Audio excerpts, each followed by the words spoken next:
একটার পর একটা ছবি প্রকাশ পাচ্ছে, কিন্তু সিনেমার গল্প এখনও রয়ে গেছে রহস্যের আড়ালে। নির্মাতা রায়হান রাফির নতুন সিনেমা আন্ধার নিয়ে শুরু হয়েছে অন্যরকম প্রচারণা। অফিসিয়াল লিক নয়, বরং নির্মাতার ভাষায় আনঅফিসিয়াল ফার্স্ট লিক। আর এই কৌশলেই সামাজিক যোগাযোগ মাধ্যমে বাড়ছে দর্শকের কৌতূহল। সবশেষ জানা গেল দুর্গাপূজায় প্রেক্ষাগৃহে আসার প্রস্তুতি নিচ্ছে সিনেমাটি। একটি ছবি প্রকাশ, তারপর আরেকটি, কখনো চরিত্রের ঝলক, কখনো দুই অভিনয় শিল্পীকে এক ফ্রেমে, কিন্তু গল্পের আসল রহস্যটা এখনো আন্ধার। দিন কয়েক আগে হঠাৎ করে সামাজিক যোগাযোগ মাধ্যমে নির্মাতা রায়হান রাফির ঘোষণা, আমি কাল থেকে অফিসিয়ালি আনঅফিসিয়ালি ফার্স্ট লুক দেওয়া শুরু করছি। মজা করে দেওয়া সেই পোস্টের পর থেকেই শুরু। পরদিন থেকে একে একে আন্ধারের বিভিন্ন দৃশ্য ও স্টিল প্রকাশ করতে থাকেন নির্মাতা।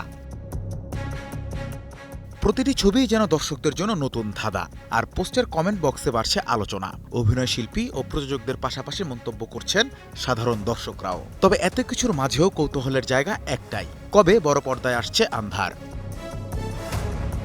অবশেষে সে প্রশ্নের উত্তরও মিলেছে। চলতি বছরের অক্টোবরে দুর্গাপূজার ছুটি ঘিরে সিনেমাটি মুক্তির প্রস্তুতি নিচ্ছে প্রযোজনা প্রতিষ্ঠান, যদিও এখনও চূড়ান্ত হয়নি নির্দিষ্ট মুক্তির তারিখ। শুধু গল্প কিংবা অভিনয় নয়, নির্মাণেও বড় পরিসরের আয়োজন রয়েছে আন্ধারে। বাংলাদেশের হরর ঘরানার অন্যতম বড় বাজেটের সিনেমা হিসেবে তৈরি হয়েছে এটি। সিনেমার বড় একটি অংশ জুড়ে থাকছে বিএফএক্স ও গ্রাফিক্স অ্যানিমেশনের কাজ। কয়েক মাস ধরে মুম্বাইয়ের একটি স্টুডিও হয়েছে এসব কাজ। নির্মাতার দাবি, দেশের চলচ্চিত্রে দীর্ঘদিনের হরর ঘরানার শূন্যতা পূরণে নতুন অভিজ্ঞতা দিতে পারে আন্ধার। আর এই সিনেমায় নাজিফা তুষিকে দেখা যাবে নাদিয়া চরিত্রে। ইতোমধ্যে প্রকাশ পেয়েছে তার দুটি স্টিল, একটিতে একা তুষি, অন্যটিতে আফসানা মিমির সঙ্গে। প্রায় এক বছর চুপ থাকার পর নাদিয়াকে নিয়ে মুখ খুলেছেন তুষিও। তার কাছে এই চরিত্র এখন পর্যন্ত অভিনীত সবচেয়ে প্রিয়। চরিত্রটি যেমন কঠিন, তেমনি কাজের অভিজ্ঞতাও ছিল ভীষণ তৃপ্তির।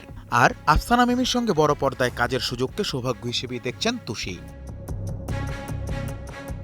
তবে আন্ধারের অন্ধকার এখনই কাটছে না।